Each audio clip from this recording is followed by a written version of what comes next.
Esto es Encuentros con la Historia. Hoy presentamos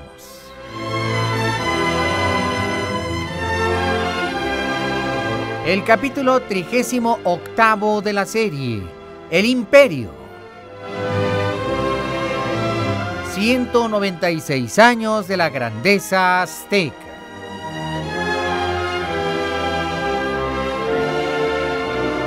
Productor ejecutivo, el señor Pedro Manzano. Productora general, Araceli Piña. Efectos físicos, efectos especiales, ambientación y operación técnica, don Jorge Alonso.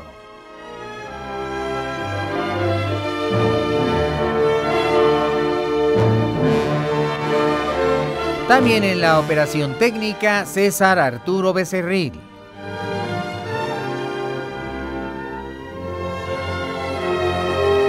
Investigación histórica, investigación musical y musicalización, el señor Felipe Saldívar.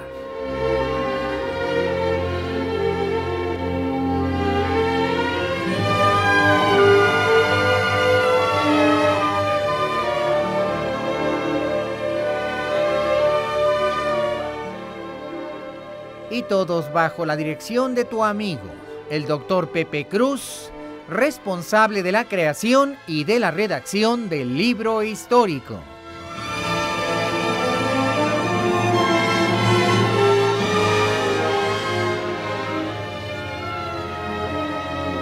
Esta es una presentación especial de Radio Centro 1030 y una aportación a la cultura de todos los mexicanos.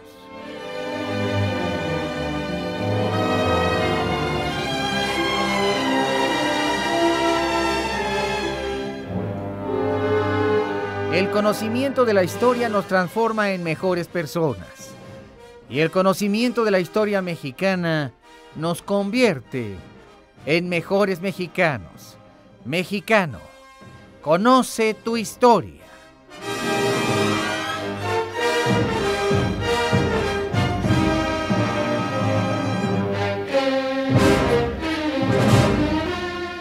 Muchos fueron los prodigios que estremecieron a la Anáhuac, pero este sin duda fue uno de los más grandes.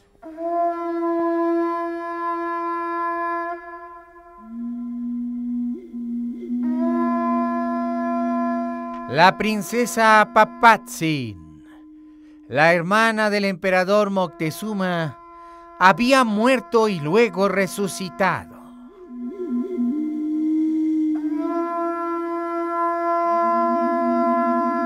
El rostro del emperador estaba lleno de ansiedad. Él mismo había contemplado a la princesa muerta. Él mismo había tocado su mano para despedirse de ella dándole un beso. Y era consciente de que no tenía pulso. Él se había dado cuenta de que su corazón no latía y sin embargo ahora la tenía frente a él, perfectamente viva y despierta, como si nada hubiera sucedido.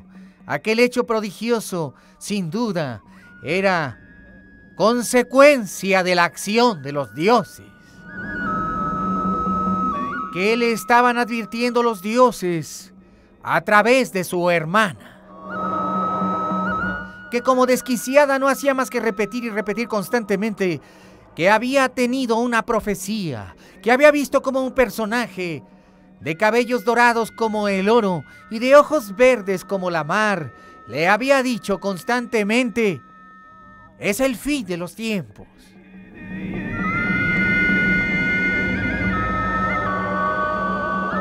El emperador salió corriendo. No quiso ver más a Papatzin el resto de su vida. Estaba confundido y aterrorizado.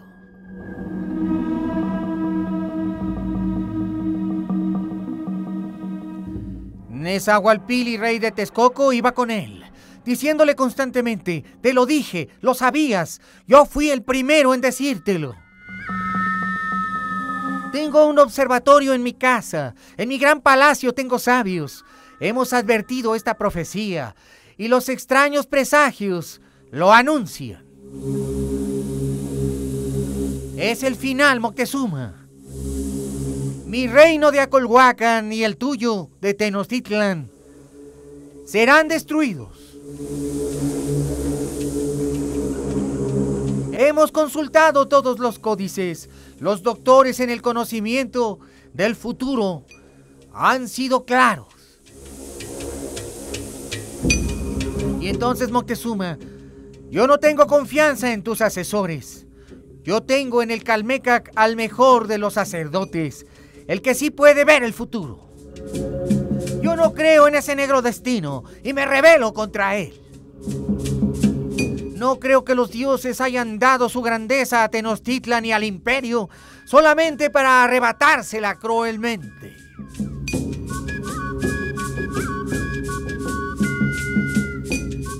En ese momento el emperador fue descortés con el señor de Texcoco y le dijo: iremos a ver a los sabios que yo conozco. En ellos sí confío. Herido en su corazón, el rey de Texcoco le respondió: ¿acaso dudas de mi palabra, Moctezuma? Yo también soy un rey. Yo no te debo pleitesía. Lo que existe entre Tenochtitlan y Texcoco es una alianza. No soy tu subordinado. Ningún interés tengo. Ninguno. En decirte lo que sé y conozco, porque es parte de los talentos que los dioses me dieron. Pero Moctezuma desconfiaba de Nezahualpilli y pensaba que quería aterrorizarlo y aterrorizar a los suyos con esas profecías, quizá para obtener provecho y beneficio, o quizá para que Texcoco de alguna manera tuviera más influencia en el imperio. Así es que, desconfiando, le dijo: pues no creo en tus palabras, ni creo en esas profecías, ni acepto ese destino. Pero aquellas palabras resultaban ofensivas para el gran señor rey de Texcoco. Después ambos fueron a ver a un gran hechicero y brujo que tenía fama en todo Tenochtitlan. Después de hacer sus consultas, el gran hechicero dijo a Moctezuma que estaba en todo de acuerdo con los grandes conocedores del futuro de Texcoco y que Nezahualpilli tenía razón. Moctezuma montó en cólera y fue tanta su ira que ordenó destruir la casa del gran sabio. Después Moctezuma le dijo al rey de Texcoco: en estos momentos necesitamos ser valerosos, valientes. Y tú, en cambio, mírate, Nezahualpilli, mírate. Eres viejo y estás lleno de miedos. Y es que era verdad. Nezahualpilli manifestaba mucho miedo y tenía más de 50 años, mientras que Moctezuma apenas había cumplido los 42 y tenía una actitud mucho más vigorosa ante aquellas profecías. Y entonces el rey de Texcoco dijo a Moctezuma: te reto, Moctezuma, te reto mañana en un juego de pelota, que los dioses hablen. Jugaremos a 3 tantos, y si los dioses te dan la razón, ganarás tú. Porque los dioses también juegan en ese espacio sagrado. Si yo pierdo, a cambio de mi derrota, te ofrezco mi reino. Y si yo gano, a cambio te pido solamente 3 guajolotes. Te ofrezco mi reino por 3 guajolotes. Si yo pierdo, serás también rey del pueblo de Texcoco. Y todas las ciudades del imperio texcocano te rendirán a ti tributo en lugar de a mi casa. Porque me has insultado, Moctezuma, y soy un igual a ti. Recuerda que esto es una alianza. Moctezuma burlonamente le dijo: ¿y tú, viejo, podrás derrotarme a mí, más vigoroso y joven y campeón en el juego de pelota? Humillado, Nezahualpilli le dijo: serán los dioses los que te castiguen. Siempre has temido a la soberbia, Pues déjame decirte, Moctezuma, que estoy viendo que en este momento los demonios de la soberbia se han apoderado de ti.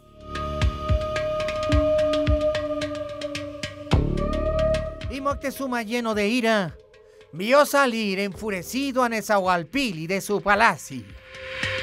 Al día siguiente se verían las caras en el gran juego de pelota.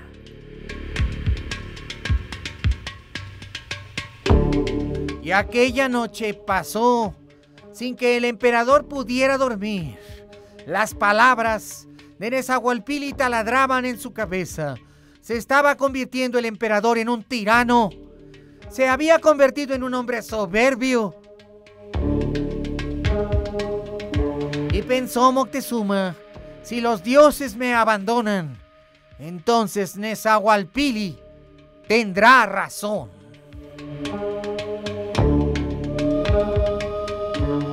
Y era tiempo de lluvias, y aquella noche Tenochtitlan fue estremecida por una gran tormenta. El emperador Moctezuma no podía dormir. Aquellos fantasmas le atormentaban, y tenía miedo de si dormía, vería las mismas visiones que su hermana Papatzin. Realmente habían llegado los últimos días del imperio. Realmente él sería el último gran emperador. Realmente los dioses se confabulaban contra su imperio. Solamente anhelaba que amaneciera para ir al juego de pelota, que era tenido como un oráculo. Y él pensaba, si mañana yo venzo a Nezahualpilli, entonces sus profecías no existen. Solamente quiere amedrentarme, quizá porque quiere arrebatarme mi trono y despojarme de él y con él a los mexicas y convertirse en cabeza del imperio. Tal vez lo que quiere Nezahualpilli es traicionarme, destruir a los aztecas. Pero mañana los dioses hablarán y me dirán la verdad. Si le dan la razón a él, entonces confiaré en sus profecías. Pero si yo venzo, entonces levantaré guerra contra Texcoco y acabaré con ellos. Y la tormenta se prolongó durante muchas horas en la noche. La ciudad se iluminaba con los terribles rayos. Era feroz y fuerte aquella tormenta, como si los dioses estuvieran enfurecidos y desaprobaran con la furia de los rayos las actitudes del emperador Moctezuma. Y toda la noche tronó y rugió el cielo. Tlaloc estaba queriendo decir algo. Sus aguadores descargaban la lluvia y sus tigres hacían rugir a los cielos. Y aquella noche pasó. Y a la mañana siguiente, a pesar de la furia tempestuosa, el horizonte estaba claro y azul, y el poderoso Tonatiuh asomó con su corona de rayos dorados por el horizonte. Nezahualpilli vendría de su palacio, y al filo del mediodía tendría lugar la justa. No se convocaba al pueblo, solamente aparte de la nobleza, para ver aquellos juegos reservados solamente a la más alta casta de señores de la náhuatl. Nezahualpilli llegó en su barca de oro con más de 50 de sus cortesanos. No se veía un hombre de 50 y tantos años. En esa noche había rejuvenecido. Se veía más fuerte, más firme. Se veía feroz. Como si los dioses estuvieran con él. Moctezuma se presentó con muchos de sus hijos y sus hermanos, incluyendo los grandes capitanes Cuitláhuac, Cuitlahuatzin y el joven Cuauhtémoc, Cuauhtémotzin. Todos en la corte estaban preocupados por el enfrentamiento de los más grandes poderes colosales del imperio. Nezahualpilli era como un segundo emperador. Verse enfrentado contra Texcoco podría representar la destrucción del imperio y que todas las provincias se rebelaran y que cayera la gloria y la fama de Tenochtitlan, al igual que la de Texcoco.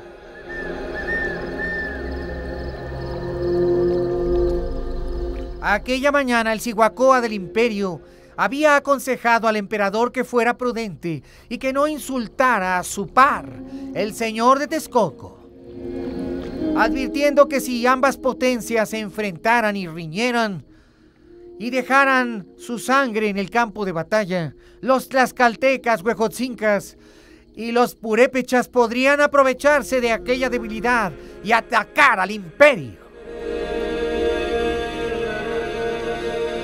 Moctezuma se veía sereno, cubierto de oro y vestido como jugador de pelota. Llevaba sus sombreras cubiertas solamente el lado derecho y la codera bracera también en el brazo derecho.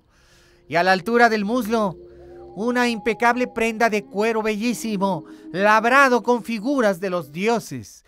Él representaría al bando de Quetzalcóatl, mientras que Netzahualpili representaba al de Tezcatlipoca. Y al llegar al sol, el cenit, los cantos de las sacerdotisas cesaron y se retiraron los grandes sacerdotes, aunque todavía estaba el recinto perfumado de la goma de copal purísima y blanquísima que ardía en los pebeteros que crepitaban con intensidad.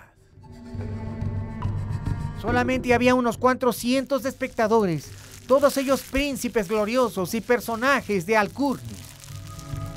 Y el caracol sonó indicando el comienzo de la justa, y el can Tlacatecatl del imperio observaba, mientras que el Cihuacóa de Moctezuma daba la señal, y el Cihuacóa de Nezahualpili correspondía también dando la misma señal.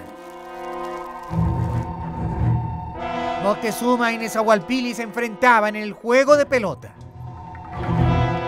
Aquello no tendría como objetivo que uno de los dos fuera la muerte, sino solamente que los dioses hablaran y dieran su oráculo. Todos los espectadores estaban electrizados. Moctezuma era más joven y vigoroso, esbelto, atlético y muy delgado. Nezahualpili era un poco más bajo de estatura y pesaba mucho más y se movía con mayor dificultad, además de que era más viejo. Era mejor atleta Moctezuma que él. Nezahualpili pareció perder la contienda cuando Moctezuma anotó un tanto. Nezahualpili empezó a sofocarse por su peso y por el peso de los años. Sin embargo, sacó fuerzas de flaqueza y durante 4 ocasiones tiró al aro sin poder anotar. No cualquiera podía jugar aquel gran juego sagrado. No cualquiera tenía la destreza suficiente para hacer cruzar la pelota en el aro. Pero los espectadores estaban sumamente inquietos. En aquellos momentos, con aquella pelota que podía ser como un dardo, cualquiera de los dos contendientes podía quedar herido de muerte.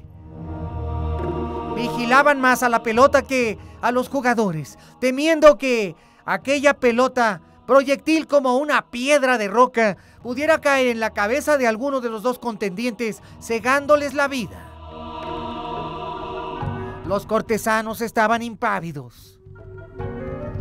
Los grandes sacerdotes estaban presentes. El de Tlaloc,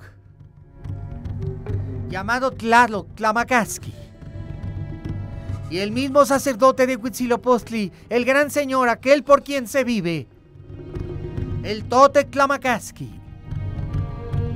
La pelota botaba en todas direcciones. Se veía en el rostro de Moctezuma la ira. Pensaba que Nezahualpili lo estaba traicionando, que quería amedrentarlo a él y a los aztecas para quedarse con el imperio. Finalmente, con brillantez sin igual y después de haber dado 4 botes contra la pared, el emperador Moctezuma anotó por segunda vez. Se escuchó un estremecimiento en las tribunas de todos los presentes, como un inmenso aullido.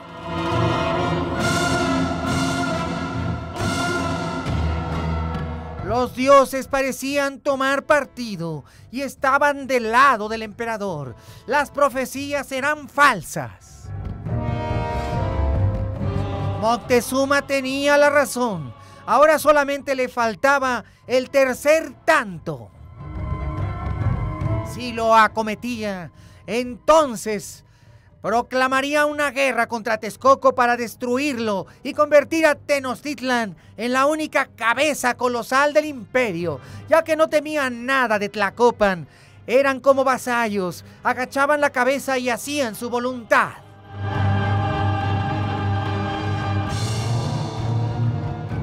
Repentinamente, como tocado por los dioses, Nezahualpilli empezó a tomar vigor. Arrebató la pelota a Moctezuma, dio 7 u 8 botes. Botes limpios, solamente hechos contra la pared y la cadera de Nezahualpilli, al igual que su hombro y su brazo. Y finalmente anotó el primer tanto. Y pasaron unos segundos extenuantes. Nuevamente las tribunas rugieron. Y después Nezahualpilli, sin permitir a Moctezuma que tomara la pelota, continuó botándola en todas direcciones. Repentinamente Moctezuma nuevamente obtuvo la pelota. Trató infructuosamente de anotar. Nezahualpilli nuevamente tomó la pelota y la arrojó contra el aro de piedra de su adversario. La pelota veleidosamente tocaba el aro, pero no entraba por en medio de este. En las tribunas todo era zozobra y angustia. Temían que en un descuido la pelota pudiera tocar la cabeza de alguno de los contendientes, quitándole la vida a alguno de los dos grandes señores. El juego subió de tono. Moctezuma pareció incomodarse. Profirió algunos insultos contra Nezahualpilli. Aquel encuentro no se definía por ninguno de los dos contendientes. Tenían ya casi una hora jugando. No era fácil meter la pelota en el arillo. Era prácticamente imposible para quien no tuviera experiencia. Pero ambos contendientes habían jugado muchas veces y ambos eran considerados campeones. Y aunque Nezahualpilli estaba viejo, todavía daba muestras de vigor. Veleidosamente, los dioses jugaban con los dos grandes señores. Pero repentinamente Nezahualpilli anotó el segundo tanto y nuevamente las tribunas rugieron. Ahora los dos estaban empatados. La pelota iba y venía, entraba y salía. A veces caía a tierra y eran penalizados. Los dos estaban sumamente cansados. Se hizo en ese momento un respiro y durante 15 minutos los dos oraron a sus dioses para ser considerados favoritos. En las tribunas el espectáculo estaba agotando los corazones de todos. Las expectativas eran de que cualquiera de ambos podía ganar. Los dioses estaban jugando con los hombres, decía el gran Tlaloc Tlamakasqui. Pero ni siquiera ellos sabían todo lo que estaba en juego. Solamente Moctezuma y Nezahualpilli conocían toda la gran tragedia del imperio. Significaba que si perdía el emperador, los demonios o dioses estaban en el mar sagrado a punto de conquistarlos a todos. Había confusión en la cabeza del emperador. Quizá por esto salió a tierra mostrando poca habilidad. Nezahualpilli en breves momentos se apoderó de la pelota. Se veía más diestro. Era como si los temores de Moctezuma estuvieran interfiriendo en su capacidad de anotar un tanto. La pelota veleidosa dio varios rebotes. Y finalmente Nezahualpilli anotó el tercer tanto. El juego había terminado. Todos aullaban en la tribuna.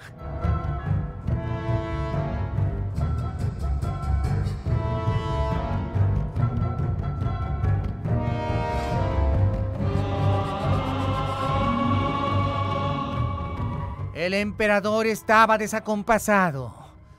Subió rápidamente los escalones para entrar en su tecpan.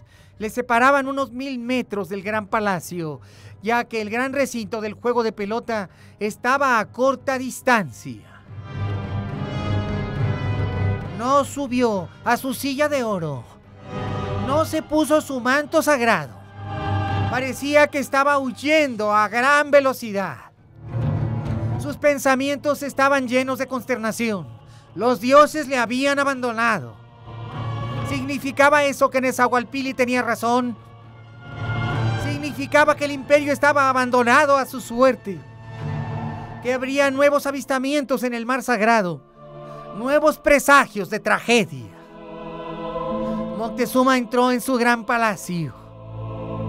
Se refugió en sus aposentos imperiales. Se azotó el cuerpo con furia. Se autocastigó con puntas de maguey. Ofreció su sangre al pebetero sagrado y su oración al ave colibrí. Y ordenó al día siguiente que se construyera un nuevo templo, un nuevo y grande templo en el centro de los 78 edificios, dedicado a Ejecatl-Quetzalcóatl. Ahora estaba seguro que el gran dios regresaba por su trono. Ahora estaba seguro que el dios Quetzalcóatl vendía a arrebatarle su trono. Ahora estaba seguro de que negros acontecimientos podrían ocurrir en Anáhuac. Ordenó a su Tlacatecatl que viniera. Ordenó que se vigilara el mar sagrado. Ordenó que se creara un destacamento militar en Chicalanco. Ordenó que sus soldados vigilaran todo el mar sagrado. Esperaba muy pronto noticias de Quetzalcóatl. Esperaba nuevamente que en el mar sagrado hubiera avistamientos extraños de montañas que flotan. Pero ¿qué haría ahora con Nezahualpilli? ¿Acaso le pediría perdón? ¿Acaso iría con él?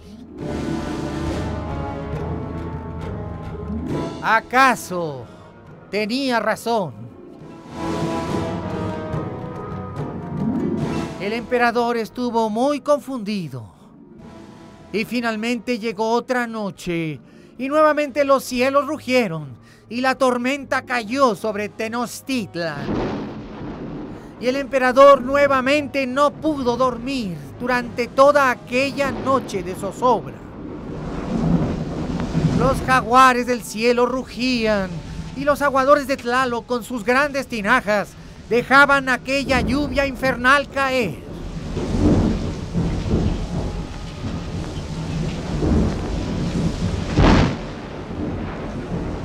Moctezuma estaba exhausto, extenuado, angustiado, y por fin, al comenzar el día y dejar de llover, durmió.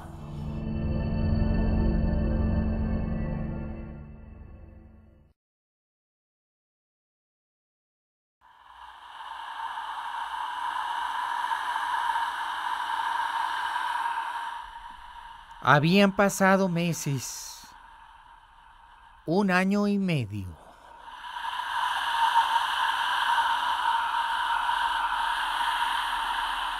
El emperador empezó a verse más magnánimo, más tranquilo y menos receloso. Sin embargo, continuó habiendo nuevos presagios de desgracia.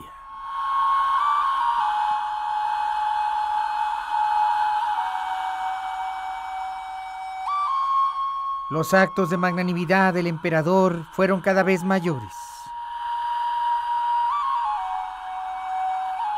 Se cuenta que en una ocasión quiso vestirse otra vez como antes, de Macehualtin, para recorrer el vasto dominio de la ciudad. Quería saber lo que su pueblo realmente pensaba de él. Y en una de estas tardes en que paseaba por las orillas de la laguna, sin ninguna escolta y como gente común, se topó con unos grandes elotes que pendían de una gigantesca planta de maíz. Sintiéndose atraído por los elotes, los cortó, y cuando ya lo había hecho se dio cuenta de que había robado.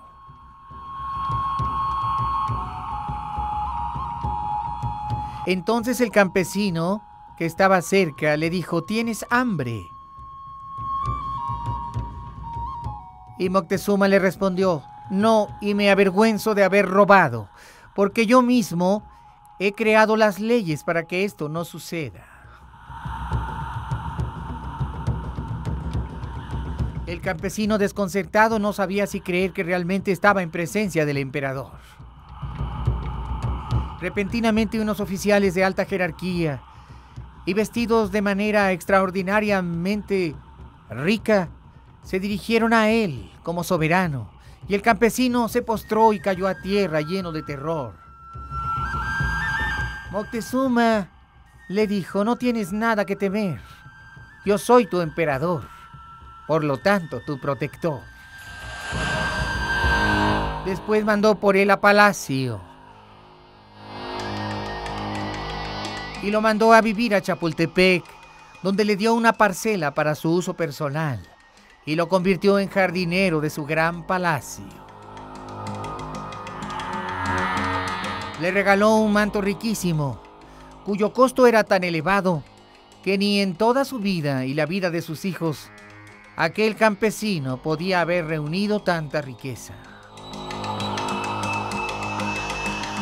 El emperador con esto trataba de ser benévolo y magnánimo, y trataba de llevar una conducta ética y moral que lo acercara a los dioses. Y trataba de vencer la soberbia de su corazón. Nezahualpilli le había dicho que él era soberbio y pensaba que era verdad.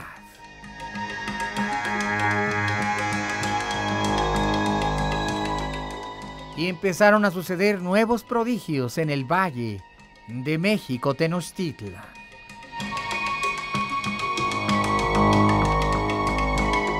Aquello amenazaba el estilo de vida del imperio. Moctezuma, deseoso de superar aquellos terribles incidentes, ordenó que se colocara en el santuario de Huitzilopochtli una gran piedra redonda, bien labrada y pulida para honrar al dios, sintiendo con esto que atendiendo a Huitzilopochtli no sobrevendrían desgracias sobre su imperio.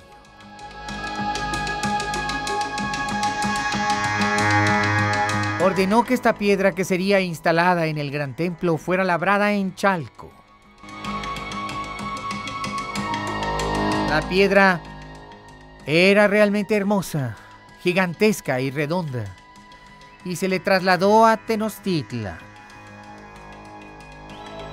Se utilizaron rodillos de madera para tal efecto y cables fuertes de Ixtle. Sin embargo, nadie lograba mover aquella piedra, como si la piedra no quisiera moverse.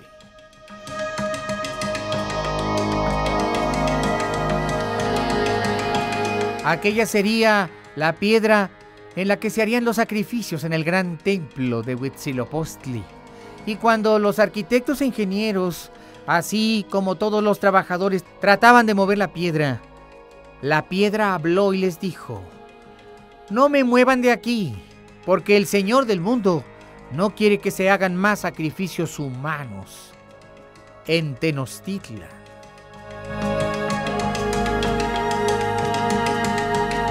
El emperador, cuando escuchó el relato de esos acontecimientos, pensó que eran cuentos que habían inventado los canteros para burlarse de él. Patrañas de los arquitectos por no reconocer que no tenían la capacidad de mover aquella piedra tan pesada y gigantesca. Mandó testigos de calidad y estos le dijeron que era imposible mover la piedra. Sin embargo, a intentos y llevando a exceso de gente se logró mover la piedra. Pero cuando ésta cruzaba uno de los puentes de la calzada de Iztapalapa, se despeñó y cayó en el barro, y ya no sería posible izarla nunca. Vanos fueron los esfuerzos de los buzos por localizarla. Ni siquiera pudieron encontrarla. Desapareció sin dejar rastro, como si hubiera sido desintegrada por los dioses.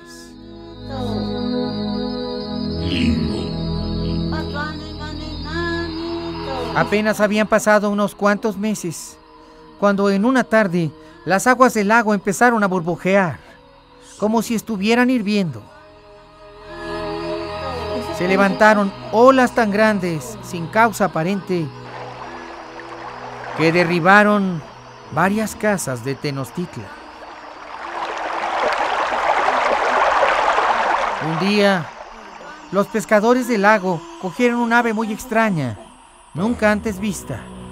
Tenía el tamaño de una grulla o de un águila. Era de color pardo. Por su rareza la llevaron ante el emperador Moctezuma, que estaba rezando y meditando y haciendo penitencia en el Tlilan-Tlapala. Ese era el palacio del llanto y del luto, o el llamado Colegio de lo Negro, templo dedicado a la diosa Cihuacóatl, diosa poderosa, madre de la vida. El gran Tlatoani vio aquella ave y la examinó, y en medio de la cabeza podía verse una especie de espejo redondo y reluciente. Al asomarse al espejo, Moctezuma contempló una imagen del cielo donde vio las estrellas, a pesar de que era de día. Pudo reconocer la constelación de Géminis.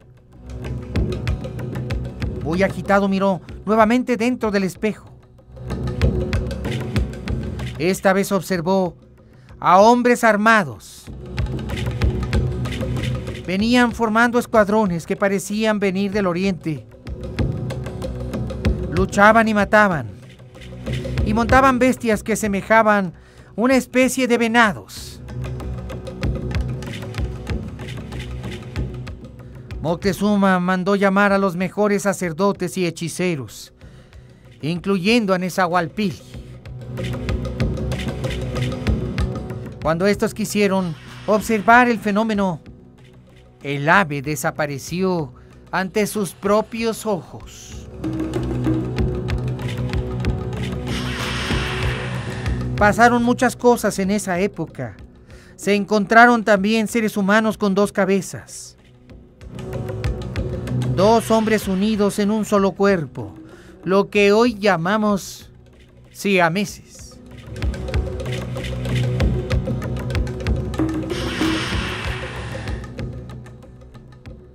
Nezahualcóyotl, quien poseía en Texcoco un observatorio y era un gran estudioso y observador de las estrellas, dijo al emperador Moctezuma que todo era inútil, que ya no había nada que hacer más que esperar los acontecimientos. Nezahualpilli decía: extraños y maravillosos hechos, terribles, anuncian el fin de los tiempos. Gran emperador. El emperador trataba de reconciliarse con Nezahualpilli, pero algunos de sus consejeros decían que quería asustarlo porque quería apoderarse del imperio. El emperador empezó a maliciar de aquel hombre que tenía tan cerca, pensando que tal vez era verdad, que quería asustarle y acongojarle.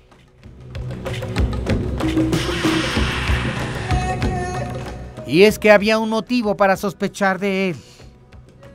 Unos años antes, Nezahualpilli había condenado a muerte a una de sus esposas, hermana de Moctezuma, que él apreciaba tanto. Se llamaba Chalchiunenetzin y era una hermosísima mujer. La había condenado a muerte Nezahualpilli porque la había encontrado con 3 amantes.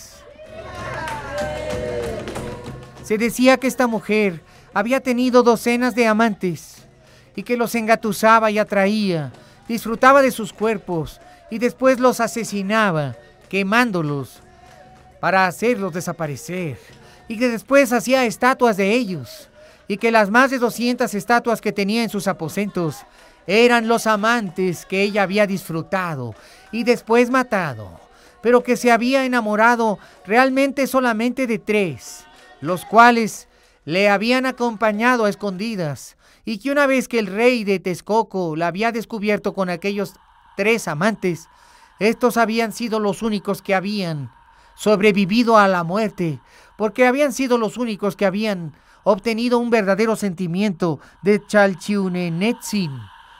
Entonces montó en cólera el rey de Texcoco y pidió a los jueces que la juzgaran encontrándola culpable y después condenándola a muerte. Y a pesar de que Moctezuma le había pedido que la condenara al ostracismo, Nezahualpilli la condenó a muerte. Y así en público fue primero azotada a garrotazos con sus amantes y muerta, y luego quemada semiviva. Esto había agrietado las relaciones de Moctezuma con Nezahualpilli aún más, y por eso sospechaba de él. La vida se estaba convirtiendo en un infierno para Moctezuma. Así es que decidió deshacerse del rey de Texcoco. Vamos a mensajes.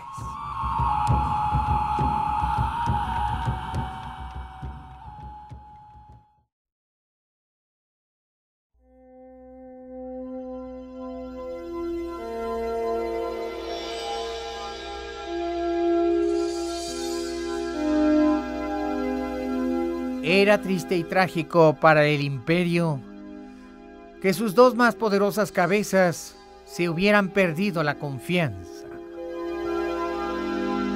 Pero Moctezuma estaba decidido. Nezahualpilli no hacía más que infundir pánico en el imperio. Sus miedos ya estaban afectando a todos. Así que le invitó a que hicieran juntos una guerra florida en contra de Tlaxcala.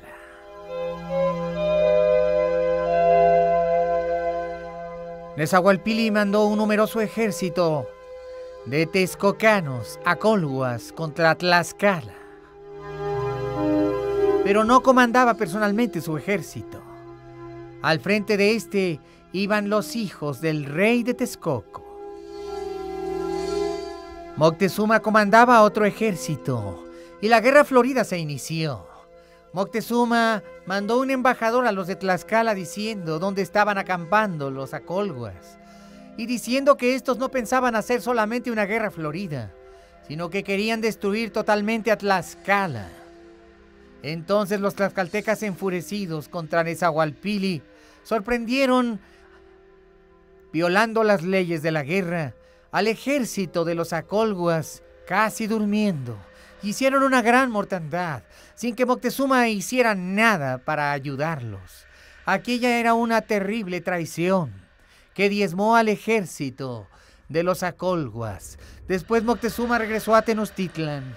Cuando le platicaron a Nezahualpilli todo lo que había ocurrido, este sintió estremecerse su corazón. Aquella traición terrible era algo impensable. Cayó enfermo, triste, lleno de dolor y angustia, mientras que Moctezuma ordenó a sus embajadores y capitanes que tomaran las antiguas ciudades acolhuas para hacerlas sus tributarias, y ya no de Texcoco.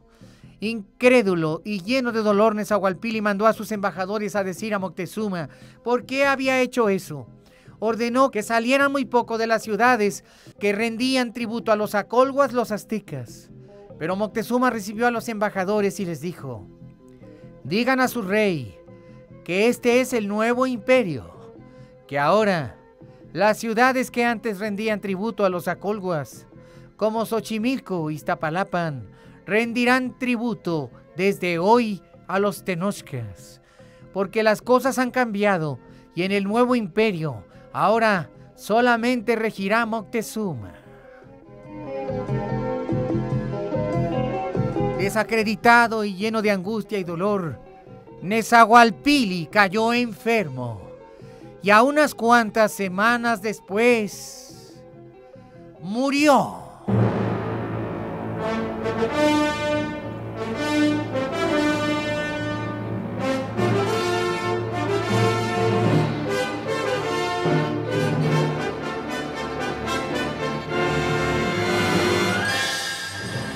Gracias por haber estado con nosotros en el capítulo 38 de la serie El Imperio, 196 años de la grandeza azteca.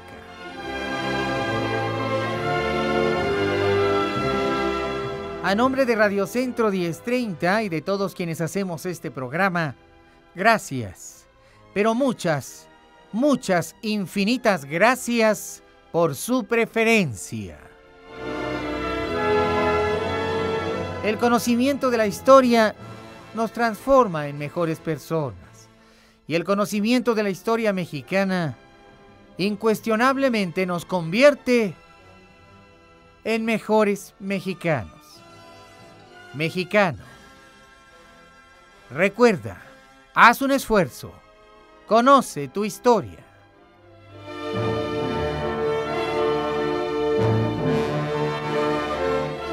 Y te recuerdo también que los 365 días del año son días de encuentros con la historia aquí, en el 1030 de la amplitud modulada. Por tu atención nuevamente muchas gracias y hasta mañana.